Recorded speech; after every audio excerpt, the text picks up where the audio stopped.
च व्यासं शुभं गौडपदं महान्तं गोविन्दयोगेन्द्रमथास्य शिष्यं श्रीशङ्कराचार्यमथास्य पद्मं पादयञ्च हस्तात्मदकञ्च शिष्यं तं त्रोटकं वार्तिककारुण्यात् अस्मद्गुरुं सन्ततमानतोऽस्मि श्रुते स्मृते पुराणानाम् आलयं करुणालयं नमामि भगवत्पादं शङ्करं लोकशङ्करं शङ्करं शङ्कराचार्यं केशवं बादरायणं सूत्रभाष्यकृतो वन्दे भगवन्तो पुनः पुनः ईश्वरो गुरुरात्मेति मूर्तिभेदविभागिने व्योमद्व्याप्तदेहाय दक्षिणामूर्ते नमः।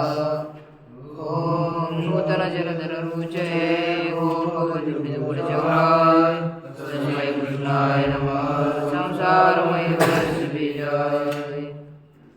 श्री भगवान पांडुरंग परमात्मा श्री ज्ञानोबा महाराज जगद्गुरु तुकाराम महाराज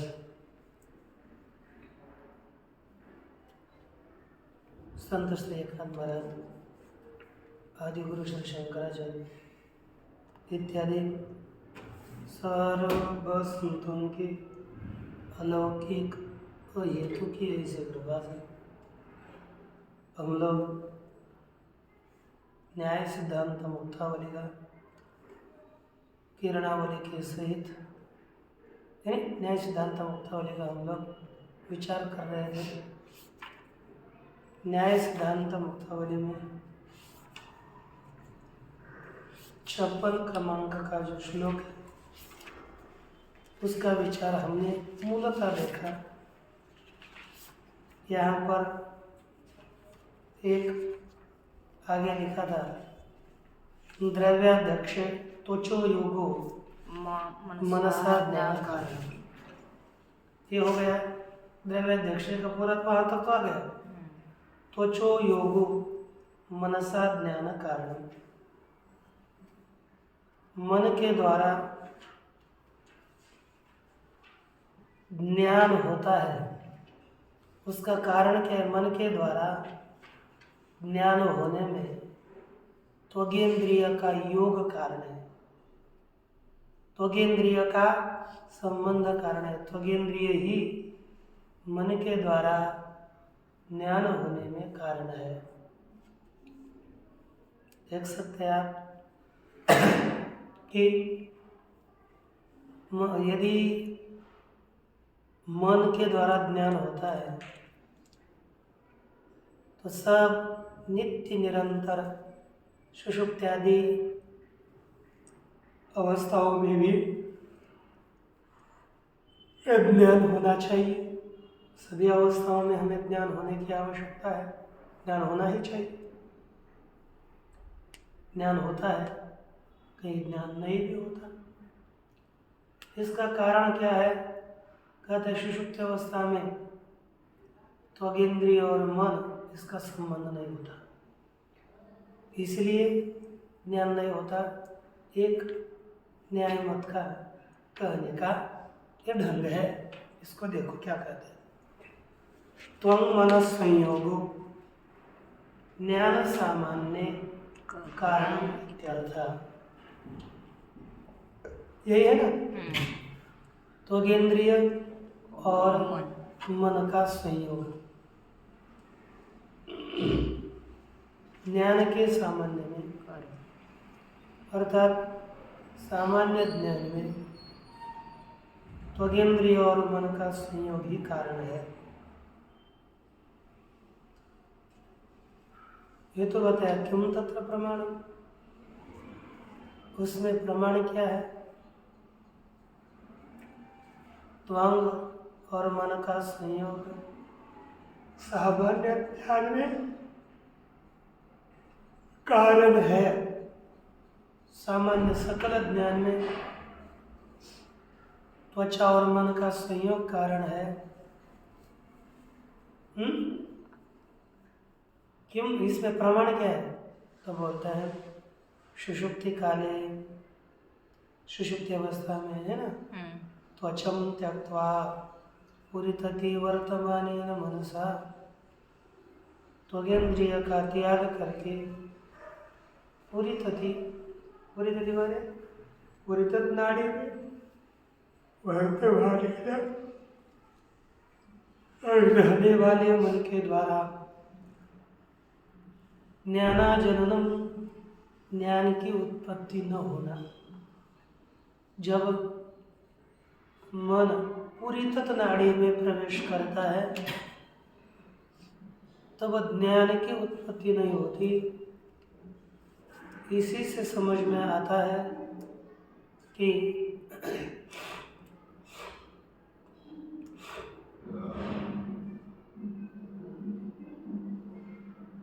त्वग और मन का संयोग ज्ञान के लिए चाहिए।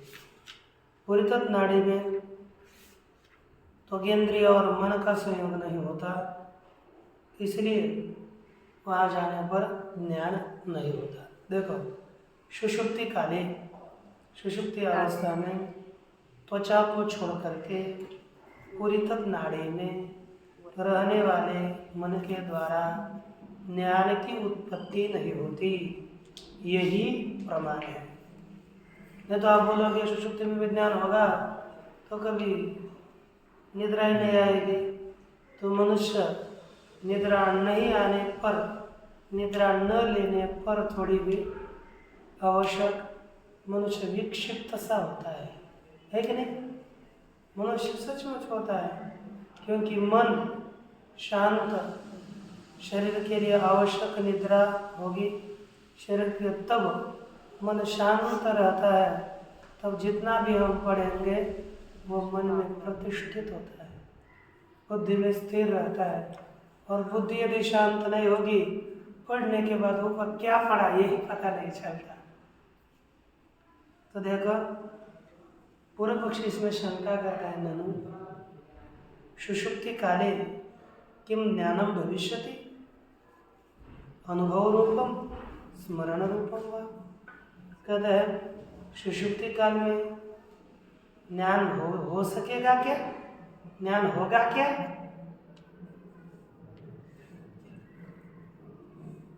अनुभव रूपम स्मरण रूपम वा, अनुभव रूप होगा अथवा स्मरण रूप होगा। कहते हैं नाद्य। पूरा पक्ष का, क्योंकि होगा ही नहीं, नाद्य। कहते हैं ये पूरा पक्ष बोल रहा है क्या ज्ञान हो सकता है? अरे हो नहीं सकता। अनुभव रूपम स्मरण रूपम, कहते हैं नाद्य। अनुभव रूप ये ज्ञान सुषुप्ति अवस्था में नहीं हो सकता। क्यों? अनुभव सामग्री अभाव। सुषुप्ति अवस्था में जब मनुष्य जाता है तब अनुभव के सामग्री का अभाव होने के कारण सुषुप्ति काल में ज्ञान नहीं होता है। तथा ही स्पष्ट करते हैं, तथा ही प्रत्यक्षे चक्षुरादिना मनस संयोग से हेतुत्वात्, प्रत्यक्ष में चक्षुरादियों के साथ मन का संयोग कारण होने से। क्या कारण है? प्रत्यक्ष में चक्षुरादियों के साथ मन का संयोग कारण होने से। तद अभावाद एवं, किसका अभाव? मन के संयोग का अभाव होने से ही न चाक्षुषादि प्रत्यक्षम। अब वहाँ पर क्योंकि मन का और चक्षु का संयोग होना चाहिए ना, मन का और श्रोत्रेंद्रिय का संयोग होना चाहिए, मन का और प्रत्येक अन्य इंद्रियों का संयोग होगा तभी बाह्य ज्ञान होता है। यहाँ पर मन और चक्षुरादियों का संयोग नहीं है, इसलिए उनका ज्ञान नहीं होता। ठीक ना? कहा कि तथा ही प्रत्यक्ष चक्षुरादिना मनस संयोग से हेतुत्वात्, बताया कि नहीं? चक्षुरादि के साथ मन के संयोग का हेतु होने से। तदभावादेव उस संयोग का अभाव होने से ही न चाक्षुषादि प्रत्यक्षम, चाक्षुषादि प्रत्यक्ष ज्ञान नहीं होता। यहाँ पर चाक्षुष प्रत्यक्ष ज्ञान होता नहीं। ठीक। अच्छा, ज्ञानादेह अभावादेव न मानस प्रत्यक्ष।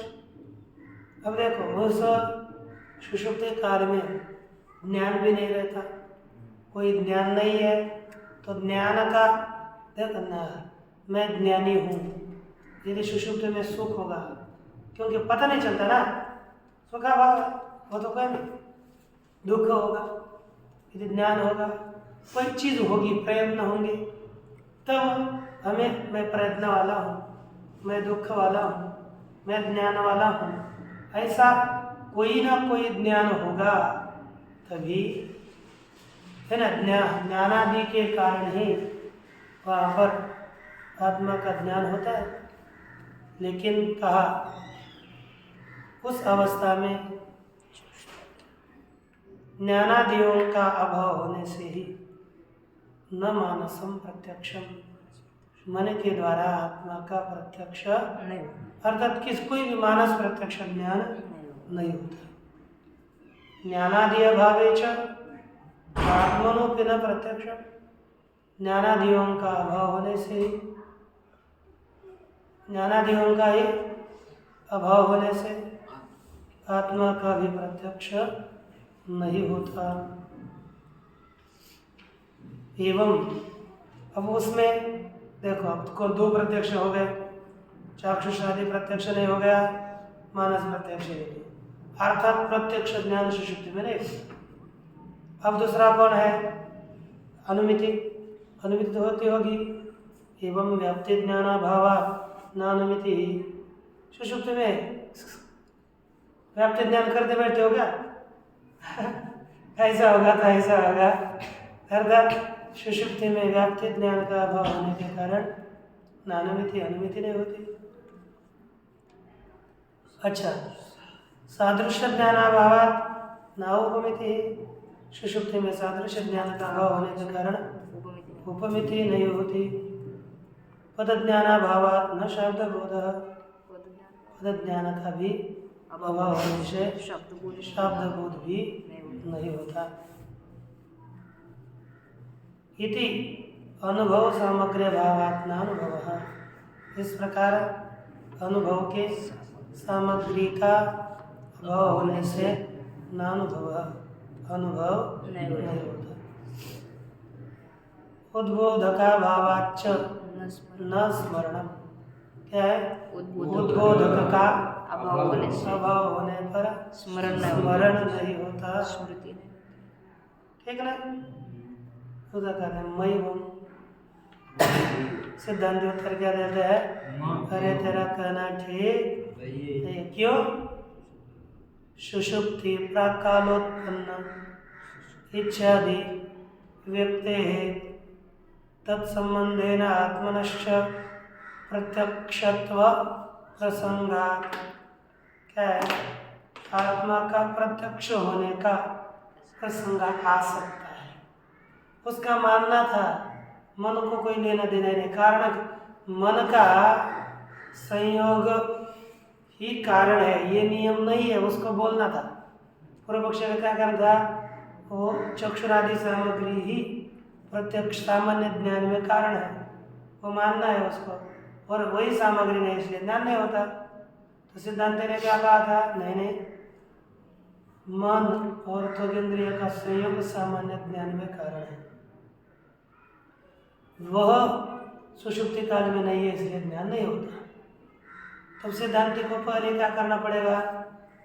चक्षु और मन का संयोग होगा और बाकी सामग्री न होगी तो भी ज्ञान हो जाएगा, ये पहले सिद्ध करना पड़ेगा।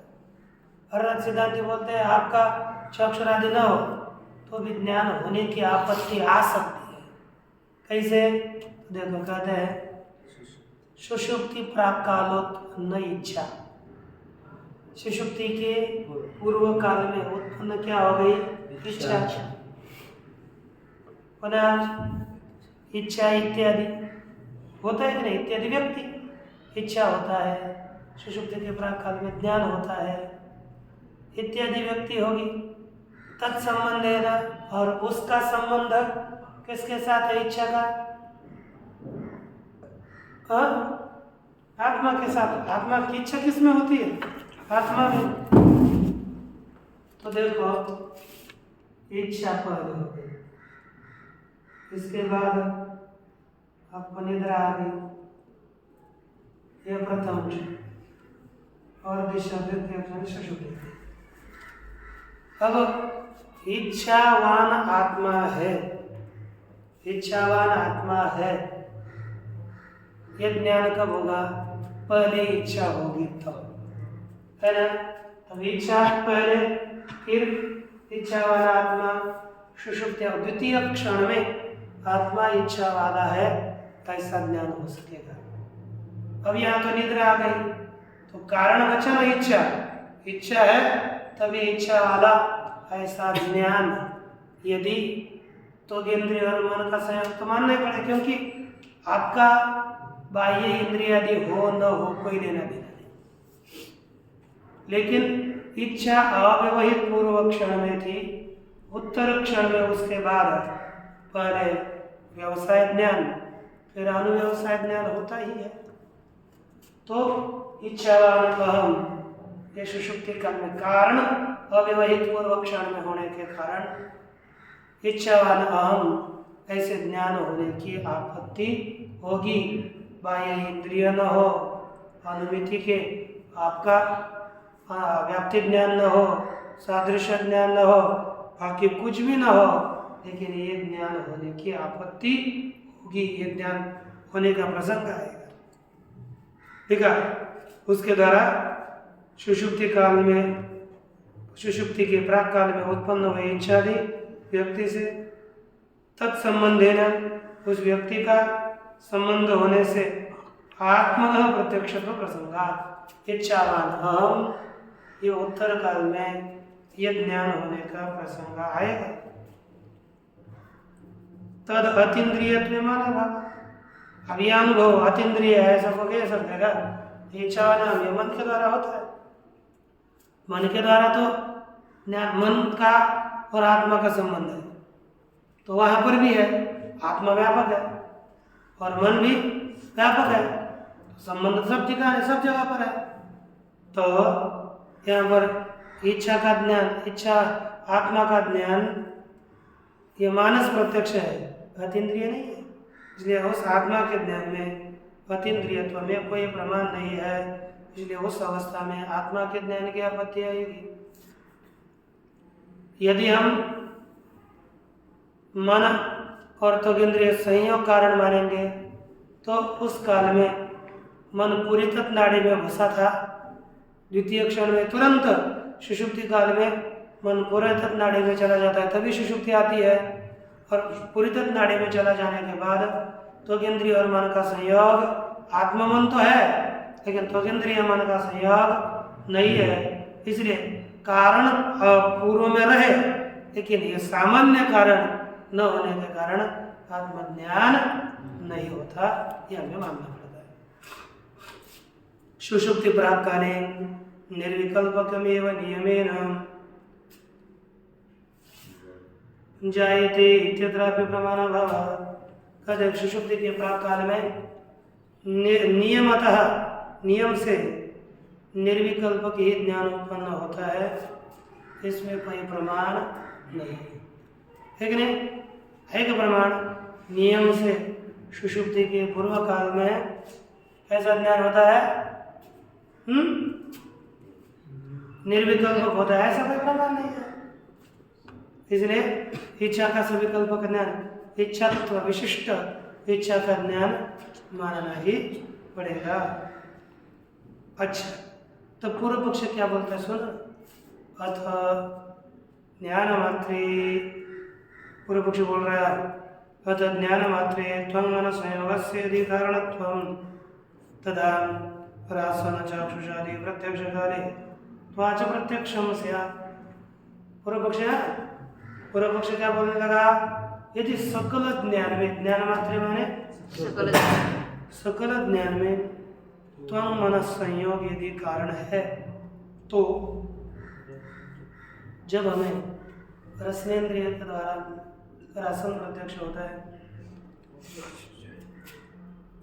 चक्षु के द्वारा चाक्षुष प्रत्यक्ष होता है, उस काल में भी त्वाच प्रत्यक्ष होने का, त्वाच प्रत्यक्ष होने की आपत्ति है कि त्वाच प्रत्यक्ष ज्ञान हो जाएगा।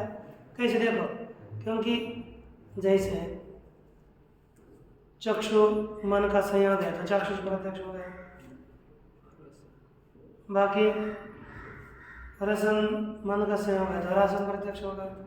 उसी प्रकार त्वं मन का संयोग भी तो उस काल में रहता ही है, तो त्वाच प्रत्यक्ष, क्योंकि सभी ज्ञानों के लिए तो इंद्रियों की आवश्यकता है, तो उस काल में त्वाच प्रत्यक्ष होने की भी आपत्ति आएगी, ये ध्यान दीजिए, ठीक ना। पूर्व पक्ष बोल रहा है विषय त्वक संयोगस्य त्वं मन संयोगस्य च सत्वात्। उस काल में भी विषय त्वक इंद्रिय, क्योंकि न्याय में क्या है, ज्ञान में आत्मा मन, ठीक, संयोग आत्मा का और मन का संयोग, मन का इंद्रिय का संयोग, इंद्रिय के बाद विषय, आत्मा मन इंद्रिय, इंद्रिय विषय। जिस समय चक्षुरेंद्रिय और विषय का संयोग होता है तब चाक्षुष ज्ञान होता है। अरे विषय चक्षु मन का संयोग होगा चाक्षुष ज्ञान, लेकिन सकल ज्ञान में तो इंद्रिय तो कारण माना है, तो इंद्रिय का भी तो विषय के साथ संपर्क है। तो जब चाक्षुष ज्ञान होने लगा, क्योंकि ये सामान्य है और ये विशेष हो रहा है, तो चक्षु और विषय का संयोग है, इसलिए आप चाक्षुष ज्ञान करते हो। उसी काल में तो इंद्रिय मन का भी तो संयोग आपने माना है, तब त्वाच प्रत्यक्ष चाक्षुष ज्ञान के काल में ही त्वाच प्रत्यक्ष की आपत्ति आएगी, क्योंकि विषय टीका में मूल में विषय त्वक संयोगस्य त्वं मन संयोगस्य च सत्वात्। विषय और विषय और त्वक इंद्रिय का संयोग, त्वक इंद्रिय और मन का संयोग होने से उस काल में त्वाच प्रत्यक्ष होने की आपत्ति आएगी।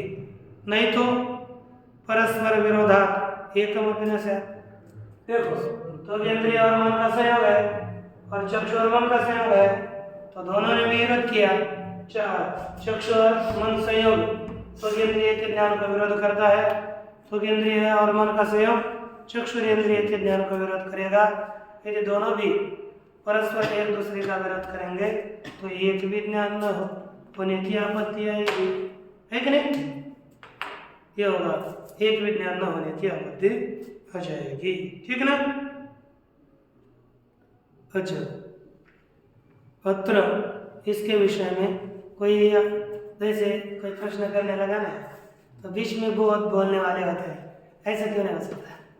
अब होते कि नहीं बिचौलिया, यानी बीच में बोलने वाला, बीच में बोलने वाले को बिचौलिया कहते हैं, ऐसे नहीं, खुद को मध्यस्थ कहते हैं, अच्छे शब्द में मध्यस्थ कहते हैं।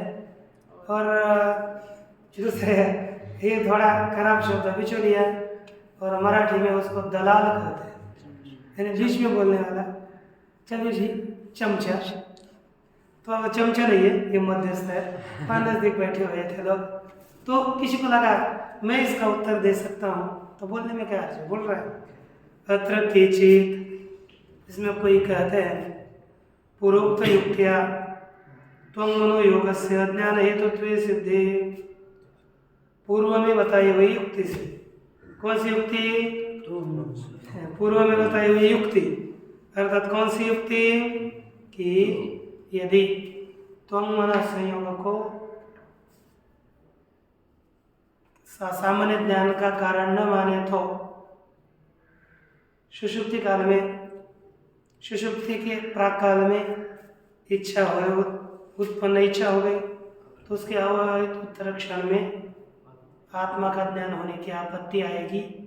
यह जो मैवम से मैवम पीछे बन है आयत में, तो यहाँ पर जो कथन किया था उस युक्ति से ही त्वंग और मन का संयोग ज्ञान का हेतु है, ऐसा सिद्ध होने पर चाक्षुषादि सामग्र्या चाक्षुष इत्यादि सामग्री स्पर्शनादि प्रतिबंधकत्वम, स्पर्शन इत्यादियों का प्रतिबंधक। आप समझो तो मन संयोग है, लेकिन जब चक्षु मन संयोग होने लगा तो आगेंद्रिय का ज्ञान त्वच ज्ञान होगा नहीं, अर्थात ये विशेष ही सामान्य का प्रतिबंध करता है।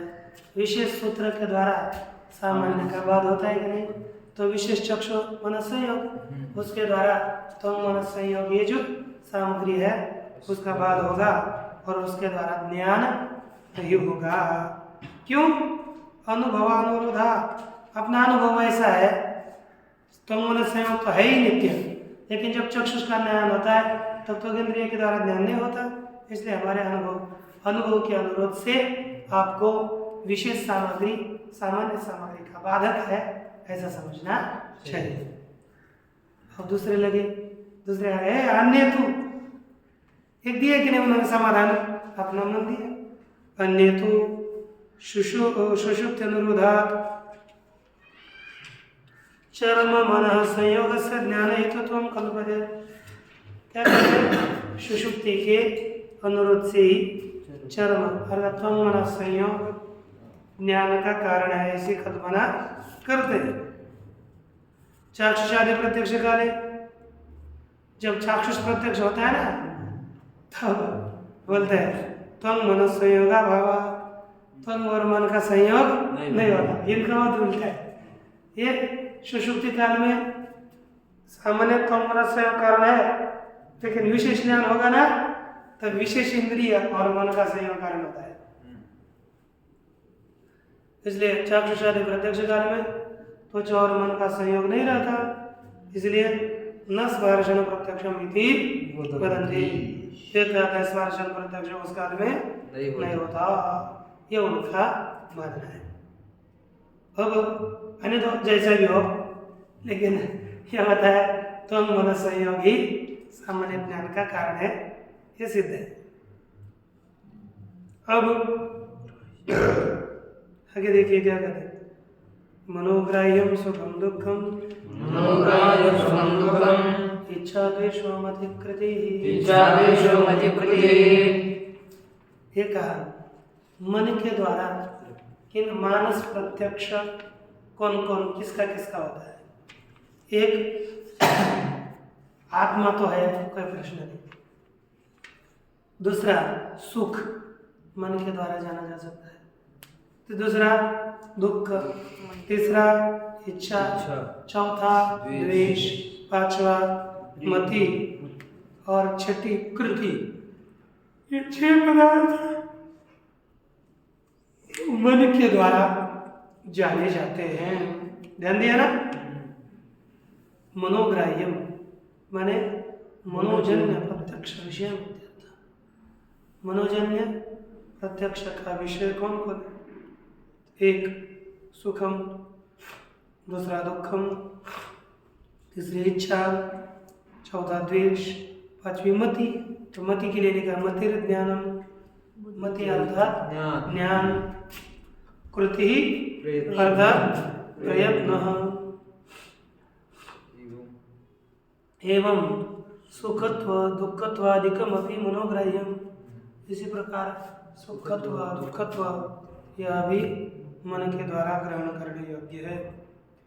एवं आत्मा भी मनोग्राह्य, इस प्रकार आत्मा भी मनोग्राह्य। किंतु मनोमात्र से गोचर, परंतु केवल मन का विषय है। इति अनेन पूर्वमुक्तत्वात्, इसके द्वारा ही पहले बताए जाने के कारण अत्र मुक्त है। तो आत्मा पहले बताया ना, मनोमात्र से गोचर पहले बताया था, इसलिए मन का विषय कौन कौन है तो आत्मा ही बताना है, तो पहले बताया था इसलिए पुनः नहीं बताया। ये 7 चीजें हो गई, सुख दुख इच्छा द्वेष मति कृत्य और आत्मा, ये 7 मन के विषय है, ध्यान दीजिए। अब परीक्षा में आएगा आपको चक्षु के कितने विषय है, मन के कितने विषय है उसको लिखिए, लिखना नहीं चाहिए आत्मा से, नहीं तो इतने घंटे से करोगे। मनोग्राह्यम सुखम दुखम इच्छा द्वेष मति कृत्य, यही सवाल था। मनोमात्र से गोचर छोड़ना मत। अब देखो इसके बाद अब ज्ञान हो गया, प्रत्यक्ष ज्ञान का विषय अब आरंभ होने जा रहा है। अब इसके संबंध होगा सब लौकिक संबंध अलौकिक संबंध, जिनका विचार यहाँ से आरंभ होगा। अब देखो प्रत्यक्ष ज्ञान का बहुत, देखो कोई भी चीज व्यर्थ नहीं होती, महत्व की होती है। वेदांत आदि ग्रंथों को समझने के लिए उसके कारण रूप कानागम पाणिनीय सर्वशास्त्रोपकारकम, इसलिए से इनको पढ़ना अति आवश्यक होता है। ये समझेंगे तो वेदांत आदि ग्रंथों को हम समझ पाएंगे। तो देखिए पहले ज्ञान क्या कहते हैं। ज्ञानम यन् निर्विकल्पाख्यम, ज्ञानम यन् निर्विकल्पाख्यम, ज्ञानम यद् निर्विकल्पाख्यम, ज्ञानम यद् निर्विकल्पाख्यम, तदतीन्द्रिय विश्यते, तदतीन्द्रिय विश्यते, महत्वं षड्विधेहेतु, महत्वं षड्विधेहेतु, इंद्रियं करणं मतम्, इंद्रियं करणं मतम्। देखो ज्ञान क्या होता है। पहला ज्ञान सबसे पहले निर्विकल्प,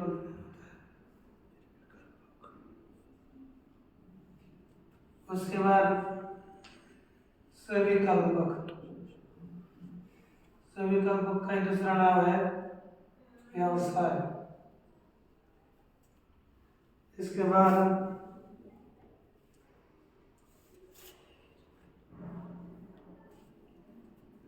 अनव्यवसाय।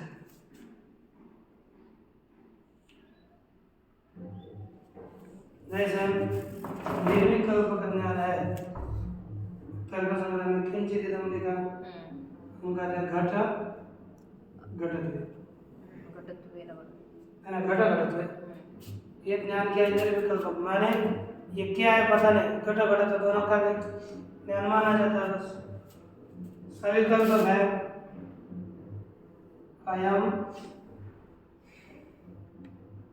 घटम, और अनव्यवसाय है घटम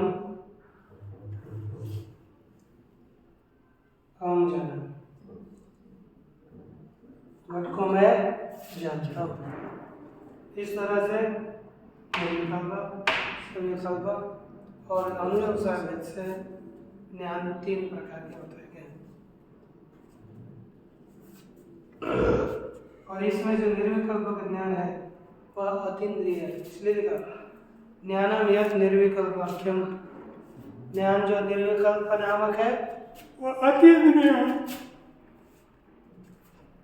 कोई प्रत्यक्ष ज्ञान इंद्रिय के द्वारा उसका ज्ञान नहीं होता। महत्वम षड्विधि, तो 6 प्रकार का जो ज्ञान है सविकल्पक, त्वच इत्यादि, जो मानस अनेक कौन सा घ्राण, रसन, चाक्षुष, त्वच और स्पर्श, श्रोत्र, ये जो 6 प्रकार का ज्ञान है, ये 6 प्रकार का ज्ञान इस षड्विधि हेतु इंद्रियम कारण है ना, इंद्रिय करण माना गया है। जैसे पृथ्वी का हमें घ्राण से प्रत्यक्ष करना है, तो उसमें भी कौन हेतु है, इंद्रिय घ्राण। रसन प्रत्यक्ष करना है तो इंद्रिय रसना हेतु है। चक्षु प्रत्यक्ष करना है तो रूप हेतु है ना, चक्षु हेतु है।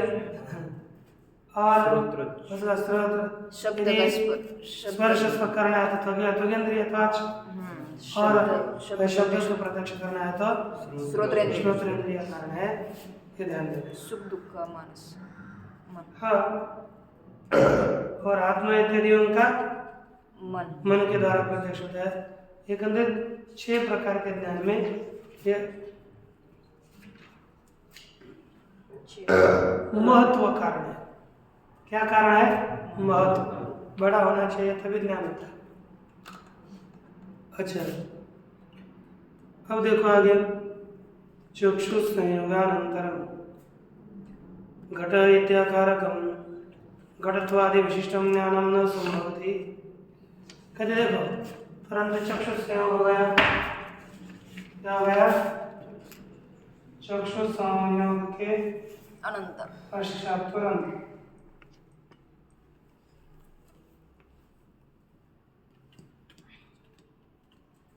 घटत्व विशिष्ट घट का ज्ञान नहीं हो सकता। क्यों नहीं हो सकता? एक कारण है, पूर्वम विशेषण से घटत्वादय ज्ञान भाव। पहले विशेषण घटत्व इत्यादि का ज्ञान न होने के कारण एक नियम है कि लिखा विशिष्ट बुद्धो विशेष ज्ञान से कारणत्वात्। क्या नियम है? विशेषण ज्ञान से कारण। यदि किसी विशेषण से विशिष्ट है या बताना है तो उसमें कारण कौन होता है? विशेष ज्ञान नहीं होगा तो यदि काले वर्ण का ज्ञान नहीं होगा तो यह काला है बोल सकते हैं क्या? पीले वर्ण का ज्ञान नहीं होगा तो यह पीला है। रक्त वर्ण का ज्ञान नहीं होगा तो रक्त वर्ण है, ऐसा नहीं सकता। देखो, विशिष्ट बुद्धि में, किस बुद्धि में? विशिष्ट बुद्धि में क्या कारण है? विशेषण ज्ञान कारण कारण है। तथा च प्रथम तो, और उसी प्रकार प्रथम से घट घटत्वयोर वैशिष्ट्यानवगाही एवं ज्ञानम जायते। पहले क्या आता है? एक विशिष्ट ज्ञान होने से पहले, घट विशिष्ट ज्ञान होने से पहले घट घटत्व है, ऐसा कौन सा ज्ञान? वैशिष्ट्य को स्वीकार न करने वाला ज्ञान उत्पन्न हो जाता है।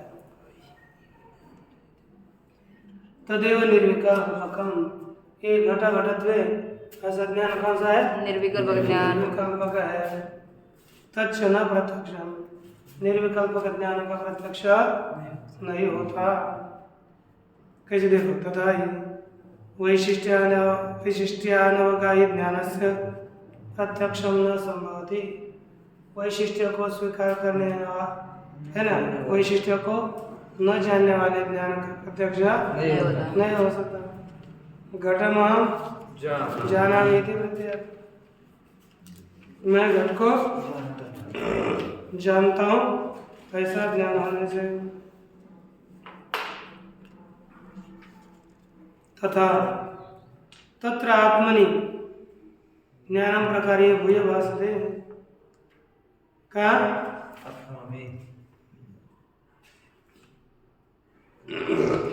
घटम अहम जानामि, इस ज्ञान में, ज्ञान आत्मा में क्या हो जाता है? प्रकार होकर भाषित होता है। ज्ञाने घट, ज्ञान में घट प्रकार है, और तत्र घटत्वम। देखो, ये ज्ञान है घटम अहम जानता, तो मुख्य कौन है? ज्ञान। ज्ञान हो गया मुख्य विशेषण, उसमें घट हो गया ज्ञान का विशेषण, और घट का विशेषण है घट। ज्ञान में घट विशेषण है और घट में घटत्व यह प्रकार है। ठीक है ना? इस तरह से आपको स एव विशेषण, वही प्रकार कौन है? विशेषण, यह बताया। अब इसके बाद का विषय कर देखेंगे।